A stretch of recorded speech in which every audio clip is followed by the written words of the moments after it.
I'm Pete Starkey at Real Time with IPC here in San Diego on the first day of the show. Delighted to meet again Richard DePoto from Uyemura.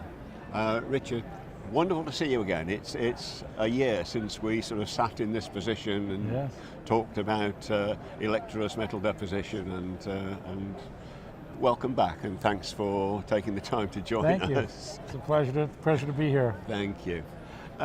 Richard, last year the main topic of our conversation was a gold deposition process that you'd developed that fell somewhere between an immersion and an autocatalytic process, and was able to offer heavier deposits than you would normally get with an immersion gold. How well has that been accepted in the field? Very good, that's true. We were very excited about the introduction of that product, and I'm happy to say that we've had a significant number of installations that have moved in that direction, and so we've been gaining a lot of good experience and really optimizing that product. So it is now a production proven process. In fact, we got our first OEM specification for that, which is a nice testament, because OEMs don't like to normally specify a process specifically, and we've tried to build on that. So, Richard, there are several sort of variations of electroless and immersion finishes for surface mount assembly applications, for wire bonding applications. How has this process fitted in with existing process sequences? The importance of what we've always tried to do is to make sure that whatever we put in, that it seamlessly moves right in to replace a particular process.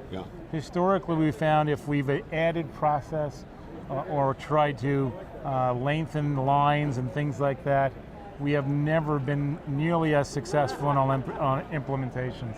Some cases there's automatic hoists, other times there's constraints in the length of lines and such, so it's important that we get actual drop-ins. So we've tried really hard with the additional capabilities for this year to make sure that they are straight drop-ins, to make sure the fewest changes to the line are necessary.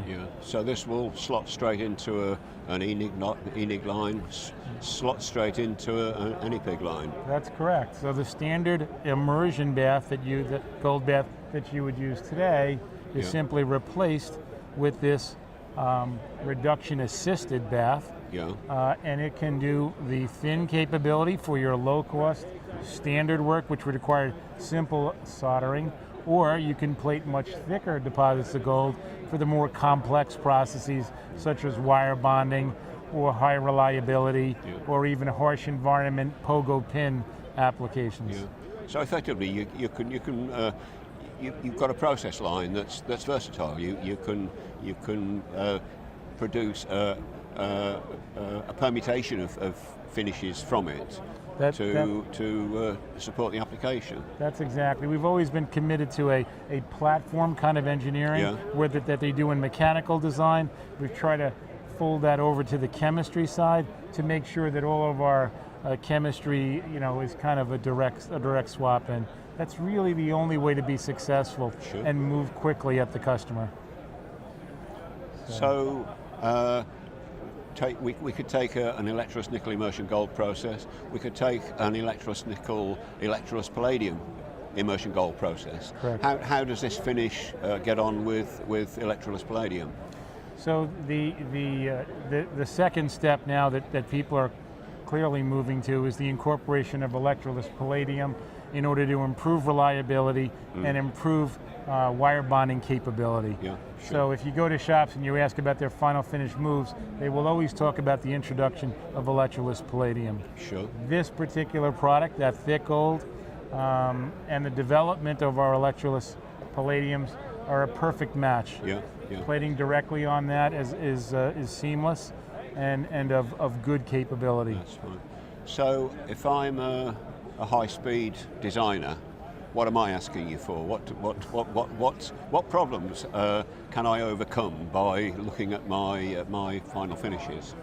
Well, that's a Great question. One of the things that electrical designers have started to ask us about is, with the high frequencies that are being asked for today and the fact that they're moving at such high rates to those high frequencies, is whether we can minimize the effects of the nickel. Yeah. Now, in principle, there's two ways to do that. One, you could actually make the deposit of nickel thinner. The other way is to totally eliminate it altogether. Yeah. We have looked at both ways of doing it. We actually have the capability of doing both, where we can minimize the nickel and the effects of the magnetism of the nickel. Or we actually have come up with an electroless plating bath that can plate directly on the copper. Oh, that's certainly a yes, an and advance, so that process would actually eliminate the nickel, and the process would simply be electroless palladium, and then that thicker gold process right on top of it. Yeah. And for what sort of applications would that? You've got a finish which resolves some of the high-speed signal integrity problems. What sort of assembly challenges would that overcome?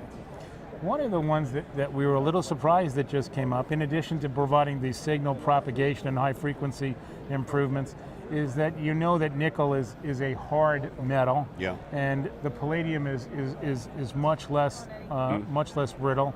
So in flex applications, and we all know that things are folding up and getting smaller in phones and everything, the use of the palladium will actually let you fold over at a much greater angle and result in much smaller circuits. So the replacement of nickel, in addition to signal propagation, also allows us the bendability that we're looking for, and that the OEMs are looking for. Well, it's great to see how the technology has moved on in the 12 months since we last discussed it. We're particularly excited that we weren't sure if we were going to be able to get it in one line without adding tanks to it. We said, look, we may have to do a second tank. We were a little perhaps challenged by the fact that with the thicker gold process, would the standard ENIG cost more? Because it has the propensity to put down more. What we're actually finding is that it actually produces a more uniform deposit. So we feel that this new process is very competitive when people are looking for low cost as well. Thank you. So, but it all sounds good to me. Well, thank you for explaining it so comprehensively. I really appreciate it. Oh, it's a pleasure. And it's really a pleasure. I hope that we can sit here again next year and you can give me the next chapter in there. It would be my pleasure. Thank you so much. It's been a pleasure. Okay. Pete Starkey, Real Time with IPC. Thank you.